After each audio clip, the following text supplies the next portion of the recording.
ओम श्रीमन्महागणाधिपतये नमः। ओम लक्ष्मीनारायणाभ्यां नमः। ओम उमामहेश्वराभ्यां नमः। ओम वाणी हिरण्यगर्भाभ्यां नमः। ओम शचीपुरन्दराभ्यां नमः। ओम माता पितृचरणकमलेभ्यो नमः। ओम इष्टदेवताभ्यो नमः। ओम कुलदेवताभ्यो नमः। ओम ग्रामदेवताभ्यो नमः। ओम स्थानदेवताभ्यो नमः। ओम वास्तुदेवताभ्यो नमः। ओम सर्वेभ्यो देवेभ्यो नमः। ओम सर्वेभ्यो ब्राह्मणेभ्यो नमः। ओम श्री गुरुचरणकमलेभ्यो नमः। ओम सिद्धिबुद्धिसहिताय श्रीमन्महागणाधिपतये नमः। भक्तजन, अभी तक बाबा गोस्वामी तुलसीदास रचित श्री रामचरितमानस की अर्थ सहित व्याख्या की इस श्रृंखला में बालकांड मंगलाचरण से लेकर अंतिम दोहे तक का श्रवण अमृत रस पान किया और श्रृंखला में 230 एपिसोड 230 वीडियो आ चुकी है। आज से पूर्व दिवस पर बाबा गोस्वामी तुलसीदास जी ने भूत भावन भगवान शिव शंकर जी की, तदंतर भक्त वत्सल प्रभु श्री राम जी की वंदना मंगलाचरण में किया।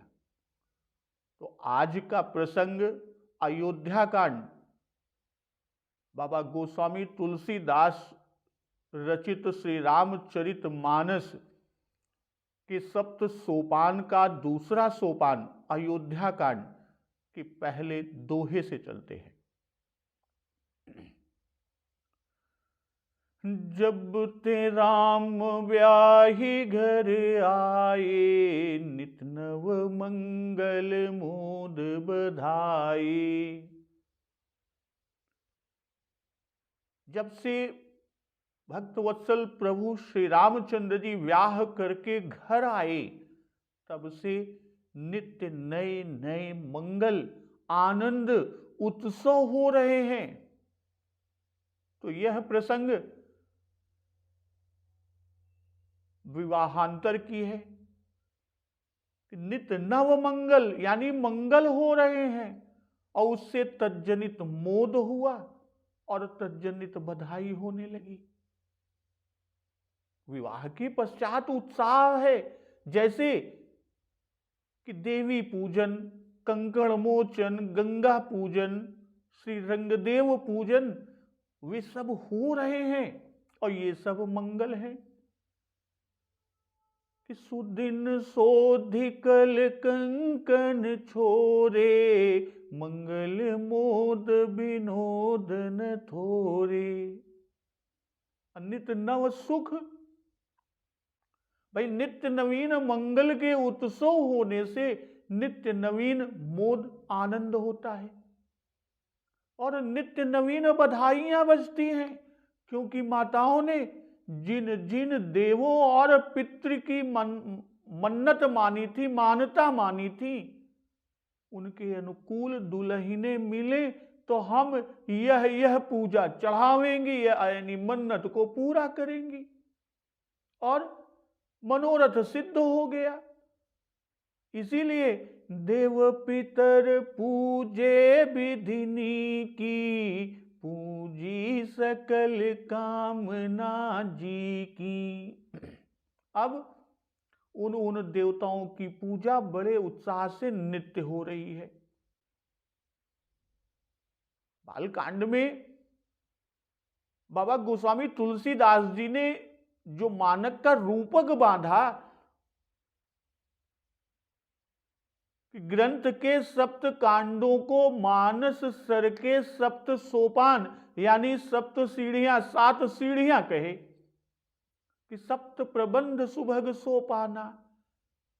और हम जानते हैं कि घाट में जब सीढ़ियां बनाई जाती हैं तो नीचे की सीढ़ी को कुछ दबाकर और तब दूसरी सीढ़ी बनाई जाती है।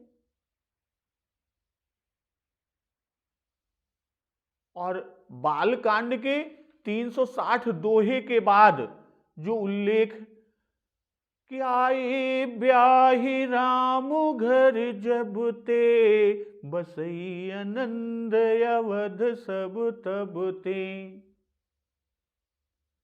तो यहां पर उन्हीं शब्दों को पुनः दोहराया है कि जब ते राम ब्याहि घर आए नित नव मंगल मोद बधाए।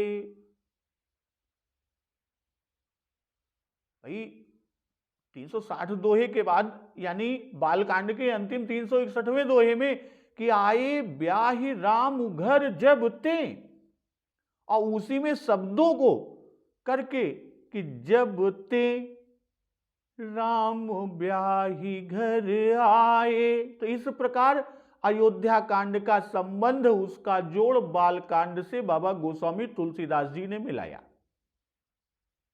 और अयोध्या कांड में विवाह की बात को लिखने का बाबा जी का जो भाव कि जनकपुर की जिन कन्याओं का विवाह जनकपुर में नहीं हुआ था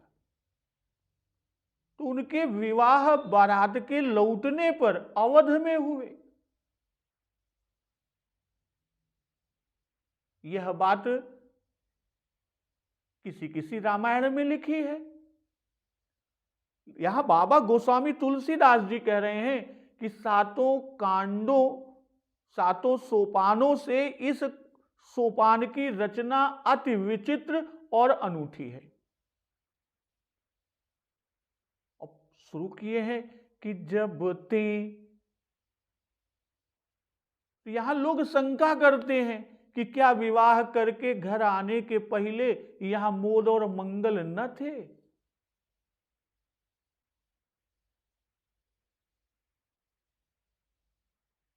यहां प्रभु श्री रामचंद्र जी के पुरुषार्थ से विवाह हुआ। शुल्क स्वयंवर में प्रभु श्री राम ने धनुष को तोड़कर अपने पराक्रम से व्याह किया, इसलिए राम व्याहि घर आए। राजपुत्रों का व्याह करके घर आए ऐसा बाबा जी ने नहीं कहा। तो यहां व्याही का भाव कि अपना व्याह किया और साथ ही साथ भाइयों का भी व्याह कराकर घर आए, क्योंकि तीनों भाइयों का विवाह शुल्क स्वयंवर में श्री राम जी के धनुष तोड़ने के कारण ही जनकपुर में हुआ। जैसा उल्लेख किया कि विश्व विजय जसु जानकी पाई आए भवन ब्याहि सब भाई, नित नव मंगल मोद बधाए। तो नित नव का भाव कि आज कहीं तो कल कहीं, यानी प्रतिदिन बढ़ चढ़ कर कि जह तह राम व्याहु सब गावा, अमंगल मोद उछाह नित जाहि दिवस ही भात, उमगी अवध आनंद भरी अधिक अधिक अधिकाति। में जो भी भाव है उसका भी इसमें यहां पर उसको समावेश मान लिया जाए, इसको भी सम्मिलित कर लिया जाए। और जगदम्बा माता पार्वती जी ने जो प्रश्न बालकांड के दोहा 110 में किए, उनमें से कि राज्य तजा सो दूषण काहि, तो इस प्रश्न के उत्तर में संपूर्ण अयोध्या कांड का चरित्र कहा और सूक्ष्मरीत से एक चौपाई में सूत्र रूप से भी इसका उत्तर दिया। श्री राम। भुवन चारि दस भूधर भारी, सुकृत मेघ बरसहि सुख भारी। भुवन यानी लोक, और चारि दस 14, पुराणों के अनुसार लोक 14 हैं। 7 स्वर्ग लोक और 7 पाताल। तो जो स्वर्ग लोक हैं उनमें भू, भूः, स्वः, मह, जनः, तपः और सत्य, यही 7 स्वर्ग लोक हैं। और अतल, वितल, रसातल, सुतल, गभस्तिमत यानी तलातल, महीतल और पाताल, ये 7 पाताल हैं। रिधि यानी रिद्धि, समृद्धि, बढ़ती, या इस तरह से कि रिद्धि कुबेर पत्नी स्यात्, अर्थात कुबेर की पत्नी यानी सकुटुंब कुबेर ही असिद्धि। योग या तप के द्वारा प्राप्त अलौकिक शक्ति या संपन्नता को सिद्धि कहते हैं। कि रिद्धि सिद्धि संपत्ति नदी सुहाई, उमगी अवध अम्बुधि कहूँ आई। तो 14 लोक भारी पर्वत हैं। भुवन चारि दस भूधर भारी, असुकृत मेघ बरसहि सुख बारी। जिन पर यानी उन पर्वतों पर, भारी 14 लोकी रूपी पर्वतों पर पुण्य रूपी मेघ सुख रूपी जल बरसाते हैं। और रिद्धि सिद्धि संपत्ति नदी सुहाई, उमगी अवध अम्बुधि कहूँ आई। रिद्धि सिद्धि और संपत्ति रूपी सुंदर नदियां उमड़कर अवध रूपी समुद्र को आई, अर्थात इसमें आ मिली। मनगणपुर नर नारी सुजाति, सुचि अमोल सुंदर सब भांति। और नगर के पुण्यात्मा स्त्री पुरुष यानी इस समुद्र के अच्छी जाति के मणि समूह हैं, जो सब प्रकार से पवित्र, अमूल्य और सुंदर हैं। तो भुवन चारि दस, इधर कहते हैं क्या है भुवन चारि दस? भूधर भारी। और इस भूधर भारी पर सुकृत मेघ बरसहि सुख बारी। भाई जल मेघ से उत्पन्न होता है और पहाड़ों पर की वर्षा से नदियों की उत्पत्ति होती है, या उनकी उत्पत्ति है। अब पहाड़ों से नदियां निकलती हैं कि बूंद या घात सहई गिर कैसे, अश्रवहि सयल जनु निर्झर भारी, सोनित सरिकाधर भयकारी। कि पाप पहाड़ प्रगट भय सोई। और यहां भुवन चारि दस भूधर भारी, सुकृत मेघ बरसहि सुख बारी। भाई पहाड़ों पर वर्षा होने से जल नदियों द्वारा समुद्र में जाकर मिल जाता है और समुद्र से अनेक रत्न पैदा होते हैं। अब भूधर भारी, भुवन भारी है, इसी से उन्हें भारी भूधरों की उपमा बाबा जी ने दिया। भाई भारी पर्वतों से भारी नदियां निकलती हैं जो समुद्र तक पहुंच जाती हैं। और सुकृत मेघ बरसहि, कि राजा रानी परिजन प्रजा सभी सुकृति हैं। नृप रानी परिजन सुकृत, मधुकर भारी विहंग। और पर्वत पर मेघों की भारी वर्षा होती है और यहां राजा और रानी आदि के सुकृत रूपी मेघ 14 लोकों में सुख रूपी जल की भारी वर्षा करते हैं। बरसहि सुख भारी, भाई सुकृत से सुख होता है कि सब दुख बरजित प्रजा सुखारी, धर्मशील सुंदर नर नारी। भाई मेघ से जल मिलता है, वैसे ही सुकृत से सुख मिलता है। सुख सुकृतों द्वारा हुआ, इसी से वह सुहावनी रिद्धि सिद्धि और संपत्ति रूपी नदियों द्वारा श्री अवध रूपी समुद्र में आकर मिल गई।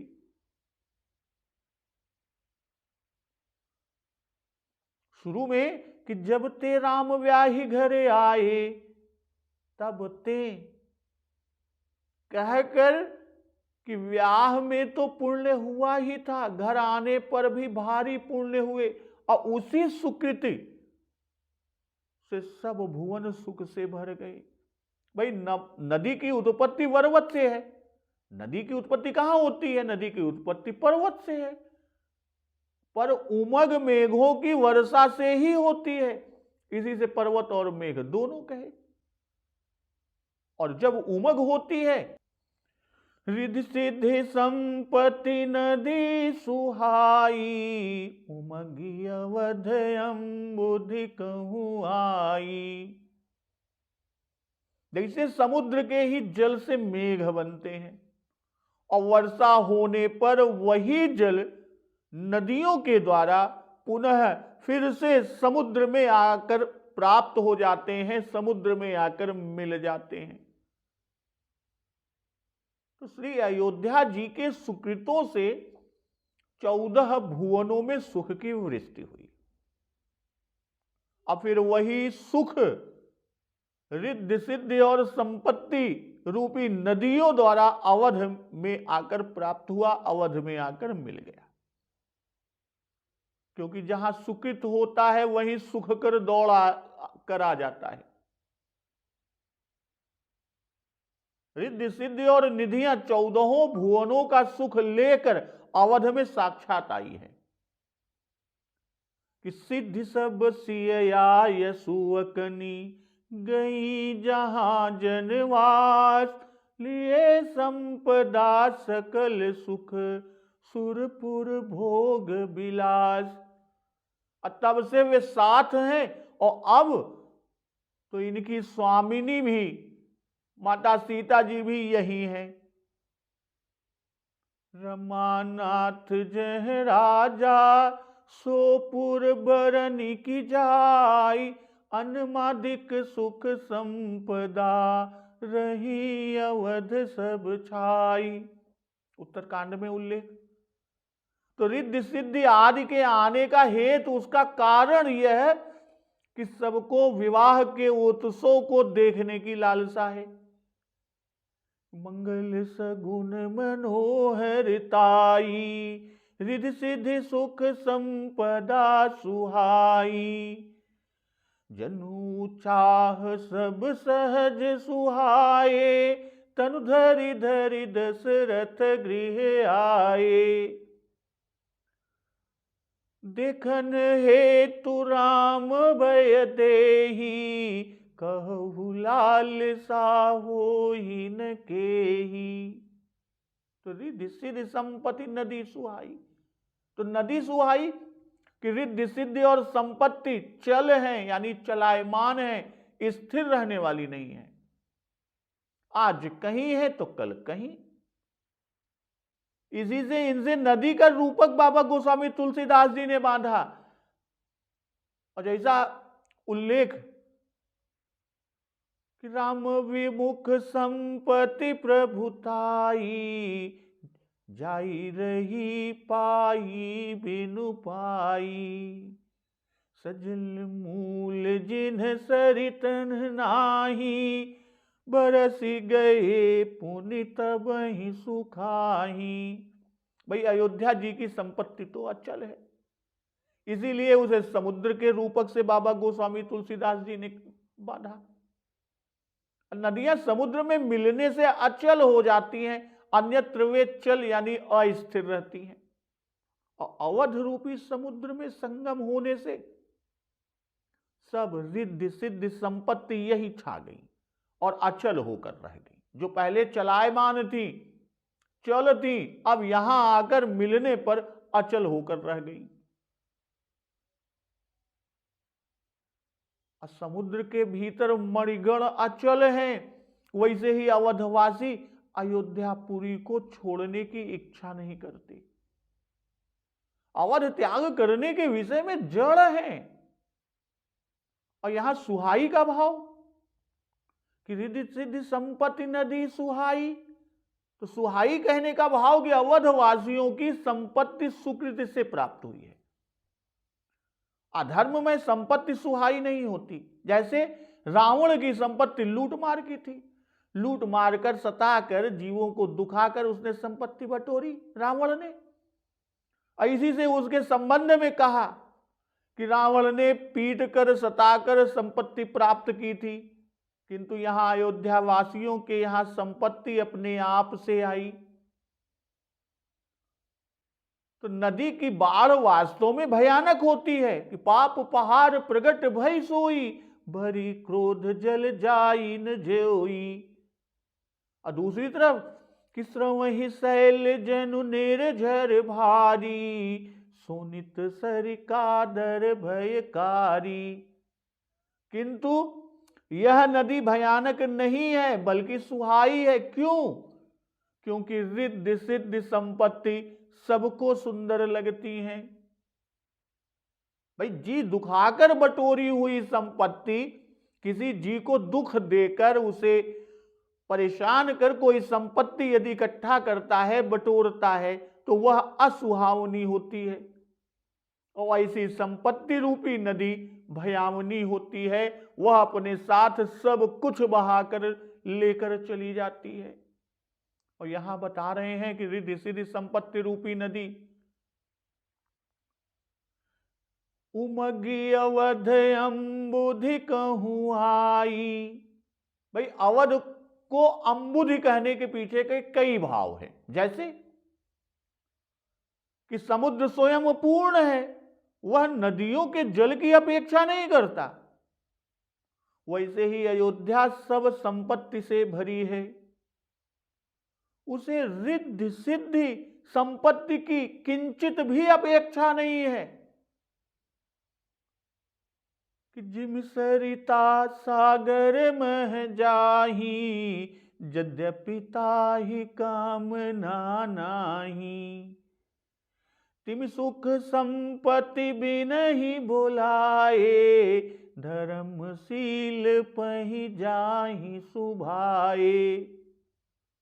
समुद्र जल की अवधि उसकी सीमा या अधिष्ठान है, तो ठीक वैसे ही अवध सुख की सीमा है, उसका अनुष्ठान है। 14 भुवनों का सुख सिमट कर अवध में भर गया। और दूसरे भाव कि 14 भुवनों में मेघों की वर्षा की सी संपदा और अवध में समुद्र की सी संपदा। तो सब भुवनों में बूंद बूंद मात्रा की आमदनी आए है, और अयोध्या में सहस्त्रों नदियों के संगम की सी आमदनी है। सुख रूपी जल की वृष्टि तो सब लोगों में हुई, पर सब लोगों का सुख बूंद मात्र ही हुआ, क्योंकि वहां केवल बूंद बरसे। जल तो सब अवध रूपी समुद्र में ही उमड़कर आ गिरा है। तो अयोध्या के समान अयोध्या ही है और कोई नहीं। जैसे समुद्र के समान सिर्फ समुद्र ही है।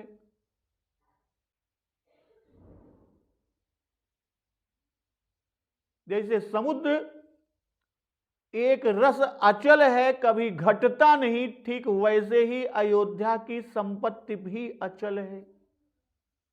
और समुद्र के अंदर मणियों की बात तो मणिगणपुर नर नारी सुजाति, सुचि अमोल सुंदर सब भांति।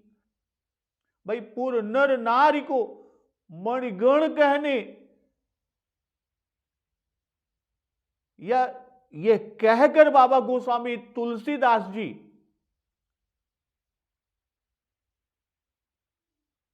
कि अयोध्या का रूपक रत्नागर समुद्र से बांधा है, तो जैसे समुद्र के समान समुद्र वैसे अयोध्या के समान अयोध्या, और यहां के पूर्ववासियों के समान भी यही है और कोई नहीं। अन्यत्र 14 भुवनों में न तो ऐसे सुंदर पुरवासी हैं और न किसी के ऐसे सुकृत हैं कि जो मेघों के समान समस्त भुवनों में सुख को बरसावे। तो जैसे समुद्र के बाहर की संपदा रिद्धि सिद्धि कही और सुहाई से उसकी शोभा को बताई, तो वैसे ही बाहर की संपदा मणिगणपुर नारी कहकर सुचि अमोल सुंदर सब भांति से उसकी शोभा कह रहे हैं। भाई रिद्धि सिद्धि संपत्ति से अवधवासी श्रेष्ठ हैं, क्योंकि वह नदी है और ये मणिगण है, और नदी से मणिगण विशेष या श्रेष्ठ हैं। भाई मणि की जाति, पवित्रता, मूल्य, सुंदरता देखी जाती है। कोई मणि स्त्रीवाचक तो कोई पुरुषवाचक। इसीलिए बाबा गोस्वामी तुलसीदास कहते हैं कि मणिगणपुर नर नारी सुजाति। तो और इस सुख के उपभोक्ता महाराज दशरथ जी हैं। तो पुरवासी क्या है? पुरवासी रत्न है, और रत्नों का लाभ राजा को ही होता है। मणिगणपुर नर नारी सुजाति। भाई वर्षा का जल नदियों द्वारा उमड़कर समुद्र में जाता है, उससे वहां सुजाति अमूल्य और सुंदर मणिगण होते हैं। यह अवर्ण उपमान है। वैसे ही 14 भुवनों में सुकृत जनित सुख की वृद्धि हुई, जो रिद्धि सिद्धि संपत्ति द्वारा उमग कर अवध में आकर मिल गया, जिससे यहाँ के स्त्री पुरुष सुजाति और सुचि गुण युक्त भी हुए और अन्य सब प्रकार से सुंदर हुए। तो यह अभिधेय यानी प्रतिपाद्य विषय है। इसलिए उससे यावत सुकृतों के फल की परिसमाप्ति और उसके फलभूत गुण गण युक्त नर नारी हुए, एक तरह से यह व्यंग्य है। वाल्मीकि रामायण में लिखा है कि अयोध्या जी के सभी स्त्री पुरुष धर्मात्मा, संयमी, शीलवान, चरित्रवान, महर्षियों के समान शुद्ध, आत्मवान, अग्निहोत्री, यज्ञ करने वाले, बहुश्रुत, वेदांगों के ज्ञाता, रूपवान, राजभक्त, दानी, कृतज्ञ, सत्य के अनुयायी, पराक्रमी, धन धान्य से पूर्ण, दीर्घजीवी आदि थे।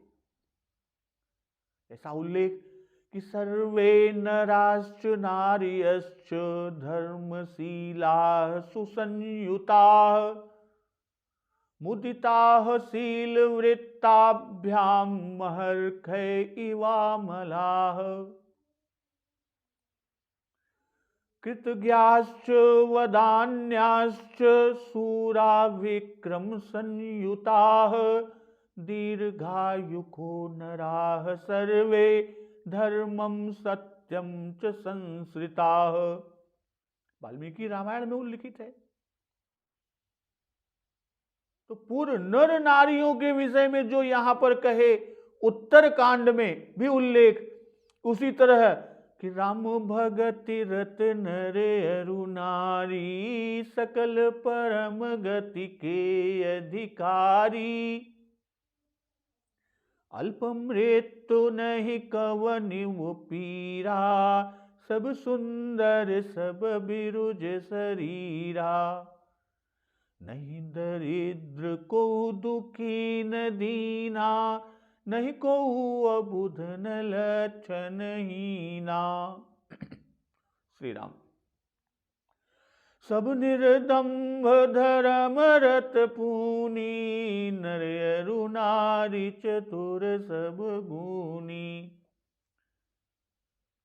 और आगे बाबा जी कहते हैं कि कहीं न जाई कछु नगर विभूति जनु एतनी अभिरंची कर तूती। नगर का ऐश्वर्य कुछ नहीं कहा जाता, और ऐसे जान पड़त है कि मानो ब्रह्मा की करतूत बस इतना ही है। एक के आगे 9 है। तो नगर समुद्र के समान सुख से भरा है, कि कहीं न जाई कछु नगर विभूति, तो कहीं न जाई जैसे उल्लेख कि अवधपुरी बासिन कर सुख संपदा समाज, सहस शेष नहीं कही सकहीं जह नृप राम विराज। तो उस विभूति को ऐसा ही समझिए जैसा कि जब ते राम व्याही घर आए, नित नव मंगल मोद बधाए, भुवन चारि दस भूधर भारी, सुकृत मेघ बर सही सुख बारी।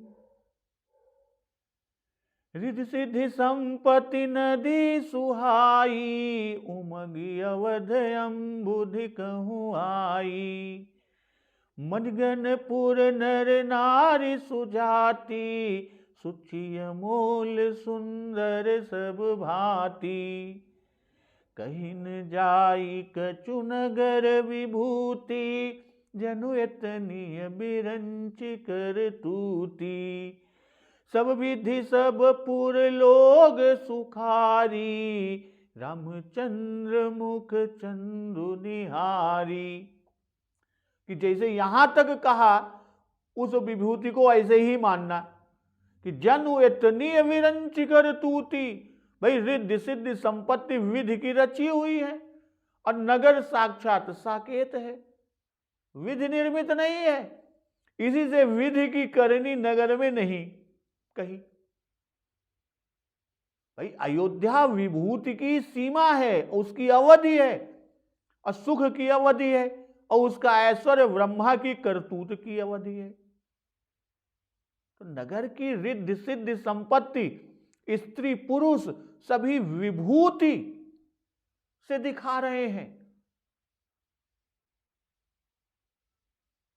बाबा गोस्वामी तुलसीदास जी ने यहां ब्रह्मा जी के सृष्टि रचना कौशल पर इत्र श्री लगाकर कि मानो ब्रह्मा की इतनी ही करामात है, इससे अधिक नहीं, इससे बढ़िया रचना अब वे नहीं कर सकते, यानी उनकी कारीगरी की इतिश्री हो गई, यानी यहीं पर सब खर्च हो गई। और नगर के ऐश्वर्य को अकथनीय दिखा रहे हैं कि नगर की विभूति में इतिश्री नहीं लगाई। तो नगर की विभूति कही, अब आगे पूर्ववासियों का हाल कह रहे हैं कि सब विधि सब पुर लोग सुखारी, रामचंद्र मुख चंदु निहारी। कि सब पुरवासी श्री रामचंद्र जी का चंद्र रूपी मुख देखकर सब प्रकार से सुखी हैं। मुदित मातु सब सखी सहेली, फलित बिलो की मनोरथ बेली।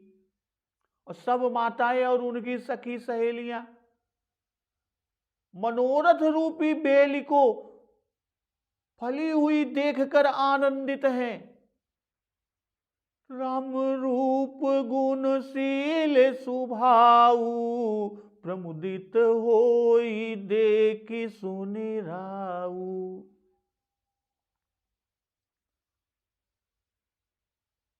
अब प्रभु श्री रामचंद्र जी के रूप गुण और शील तथा स्वभाव को देखकर सुनकर राजा अत्यंत आनंदित होते हैं। तो सब विधि सब पुर लोग सुखारी, रामचंद्र मुख चंदु निहारी। तो यहां पुर के लोगों का सुखी होना बाबा जी कह रहे हैं, लोगाइयों यानी स्त्रियों का सुखी होना नहीं कहे। कारण कि स्त्रियां बिना अवसर के अपने अपने घरों से निकलकर प्रभु श्री रामचंद्र जी का मुख नहीं देख सकती, और यहां मुख चंद्र देखकर सुखी होने का बाबा जी प्रसंग कह रहे हैं। इसी से स्त्रियों को न कहे। आइए दूसरे भाव में ये समझे कि सब विधि सब पुर लोग सुखारी, सब पुर में स्त्री पुरुष दोनों आ गए। रामचंद्र मुख चंदु निहारी, भाई मुख चंद्र को देखकर सुखी होना कहकर बाबा गोस्वामी तुलसीदास जी यह दिखा रहे हैं कि पूर्ववासी नगर की विभूति, रिद्धि, सिद्धि, संपत्ति आदि से सुखी नहीं है, उनसे सुखी नहीं है। नगरवासी, नगर के नर नारी तो प्रभु श्री रामचंद्र जी के मुख चंद्र को ही देखकर सुखी होते हैं। इनके दर्शन के आगे वे रिद्धि, सिद्धि और नौ निधियों को तुच्छ मानते हैं। वे सब तो दर्शन पर निछावर कर डालने की वस्तुएं हैं। श्री राम जी का नित्य प्रति दर्शन करना यह पूर्ववासियों का नित्य का नियम है। मुख चंद्र दर्शन का सुख समस्त सुखों से बढ़कर है कि मुख छवि कहीं न जाई मोहि पाही, जो बिलो की बहु काम ल जाही। और श्री राम दर्शन ही सुख मानते हैं, नगर विभूति से सुख नहीं। कि कहीं न जाई कछु नगर विभूति कहकर तुरंत यह कहने से कि सब विधि सब पुर लोग सुखारी। भाई यह समझने में स्वाभाविक ही है कि सब पूर्ववासी इस विभूति के कारण सुखी हुए। इसी से बाबा गोस्वामी तुलसीदास जी इसका निराकरण करने के लिए कह रहे हैं आगे कि रामचंद्र जी के मुख चंद्र को देख कर वे सुखी हैं कि रामचंद्र मुख चंदु निहारी।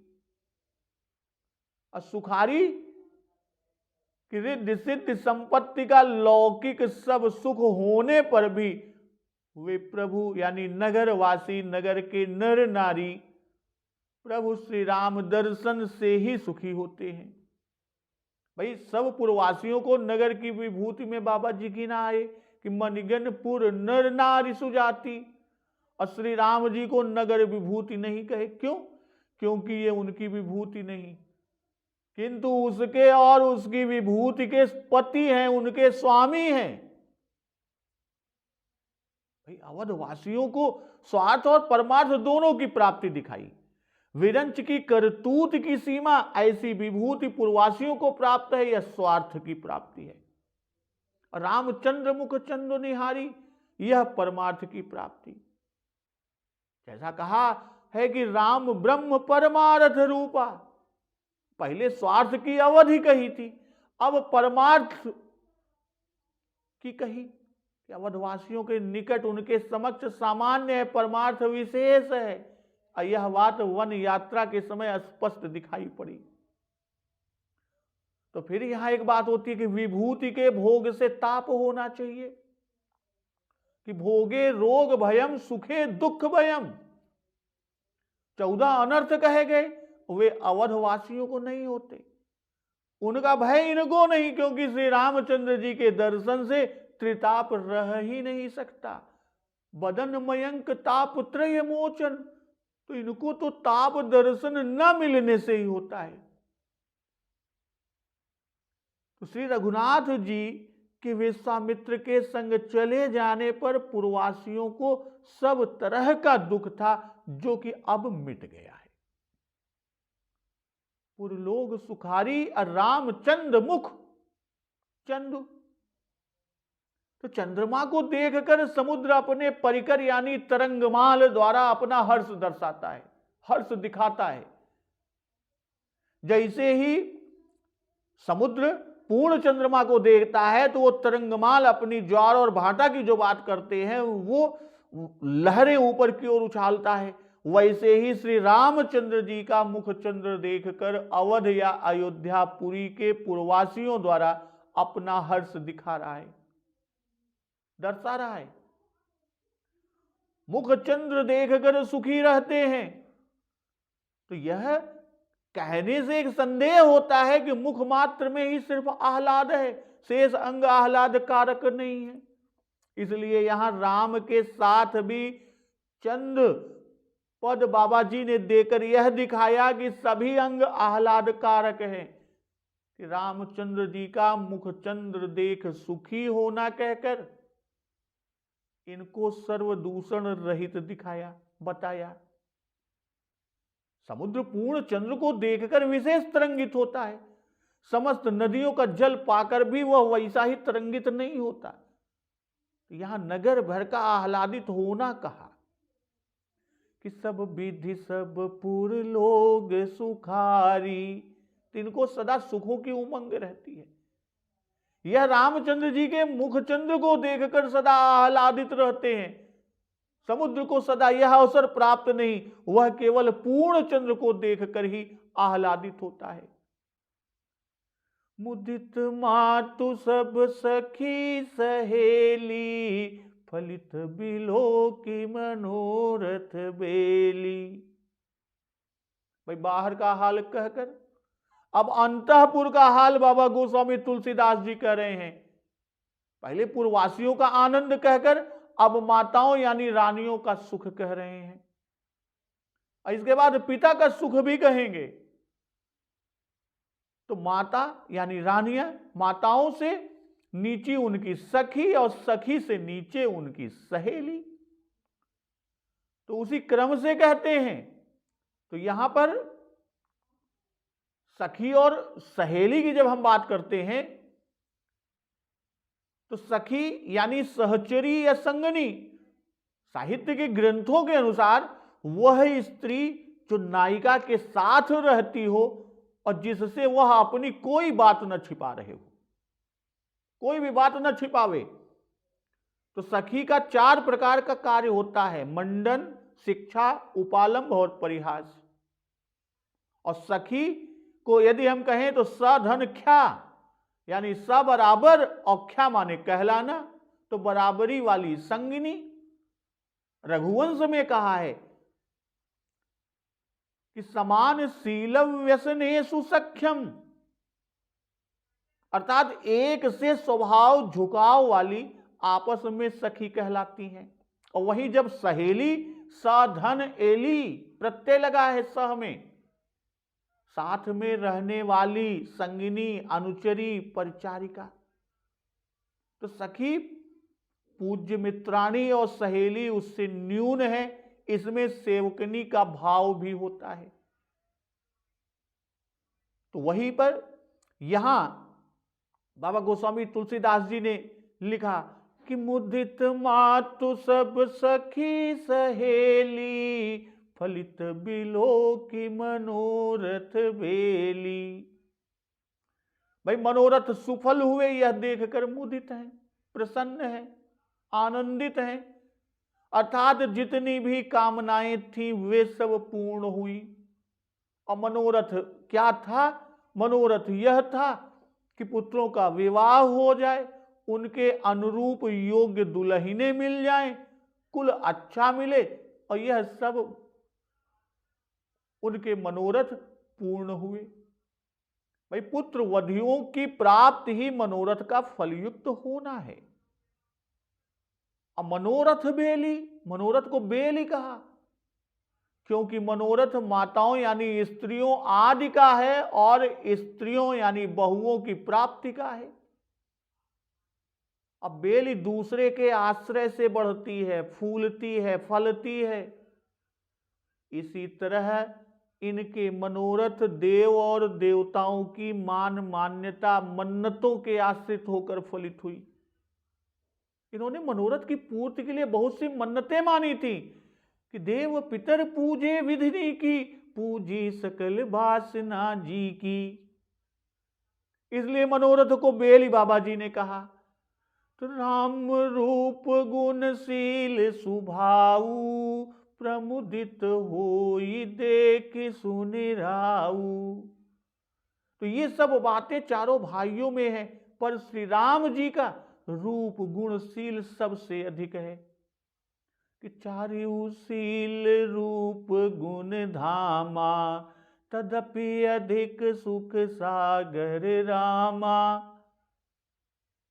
स्वभाव के संबंध में भुसुंड जी कहते हैं कि शिव यज पूज्य चरण रघुराई, मुँह पर कृपा परम मृदुलाई।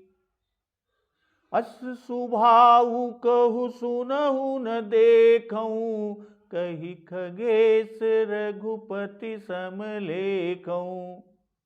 तो पहले रूप है, रूप में गुण, शील और स्वभाव होते हैं, इसी से रूप को पहले कहा कि राम रूप गुणशील सुभाऊ।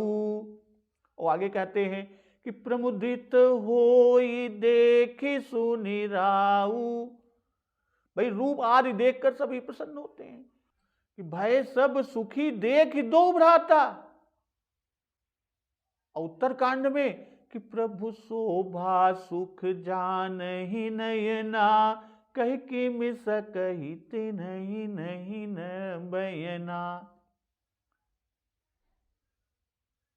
तो फिर ये तो राजा के पुत्र ही हैं, इनका विशेष प्रसन्न होना स्वाभाविक ही है। भाई दूसरों से श्री राम की गुणादि की प्रशंसा सुनने पर प्रमुदित यानी विशेष आनंदित राजा जी होते हैं। माता आदि के सुख से इनको अधिक सुख राजा जी को होता है। भाई माता आदि मुदित है, राजा प्रमुदित है। रानियों का एक ही मनोरथ था, इसलिए वे देखकर प्रसन्न होती हैं। और राजा रूप तो देखते ही हैं, साथ में उनके गुणशील स्वभाव को भी देखते और सुनते हैं। तो वे केवल दुल्हनों को देखकर मुदित हो जाती हैं। और राजा दशरथ जी श्री राम रूप के गुण आदि से प्रसन्न होते हैं। और देख सुनी राजा नित्य इनके रूप गुणशील आदि को देखते थे। शत्रु संतापी राजा दशरथ ने इस प्रकार के अनेक सुंदर गुणों से पुत्र को विभूषित देखकर मन में विचार किया, क्या गुण देखें। भाई राजा का मन में गुणों का गुणना नारद आदि से, वेदार्थ विज्ञ बूढ़े बड़ों से, मंत्रियों से, पूर्वासियों से, अब बाहर से आए हुए राजाओं आदि से सुना। और वे श्री राम की प्रशंसा बारंबार किया करते थे कि भगवन राम मखिलाह प्रशंसन्ति मुहुर्मुहु, पौराश्च निगमा वृद्धा मंत्रिणश्च विशेषतः। यह राजा ने स्वयं वशिष्ठ जी से कहा है। नागरिक और राज्य के प्रजा प्रतिनिधियों की ओर से सामंत राजाओं ने महाराज श्री दशरथ जी से श्री राम जी के गुणों का वर्णन, जिसे सुनकर राजा प्रसन्न हुए। पर ये गुण उस समय कहे गए जब राजा ने अपने मत उनसे प्रकट किया था कि हम राम का राज्याभिषेक करना चाहते हैं।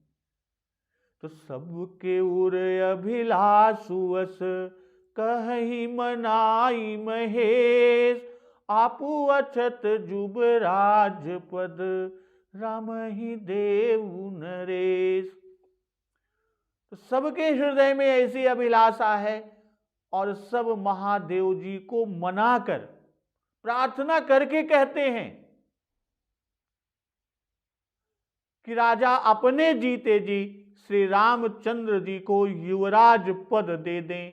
अब लोगों के कहने पर राजा जी और अन्य लोगों का क्या भाव होता है, इस प्रसंग का श्रवण रसपान हम लोग अगले दिवस की कथा में करेंगे। तो एक बार जोर से बोलिए, सियावर रामचंद्र की जय, पवन सुत हनुमान की जय, जगत जननी मां जगदम्बा की जय, गुरुदेव भगवान की जय, उमापति महादेव की जय। जय श्री राम।